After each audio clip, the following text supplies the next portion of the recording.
Minsan, alam mong mali, pero bakit mo pa rin ginagawa? Aha, maaring ito ay nakasanayan mo o nakagawian mo. Pwede rin naman na masaya ka sa ginagawa mo. Ito ay pleasurable sa'yo. Ngayon, pansinin ang sarili. Tunay nga bang nakakatulong ito sa'yo? O tila pansamantala lamang? Ating tandaan na pagdating sa mga coping strategies, mahalaga na ito ay healthy para sa atin. Hindi lamang nakakatulong, bagkus ay healthy coping mechanisms ang ginagawa natin na hindi tayo masasaktan, mapapahamak, o magdudulot ng anumang negatibong epekto para sa atin.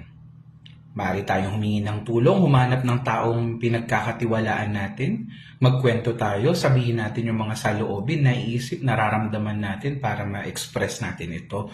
Yun ay isang halimbawa ng mga healthy coping strategies na maaari nating gawin.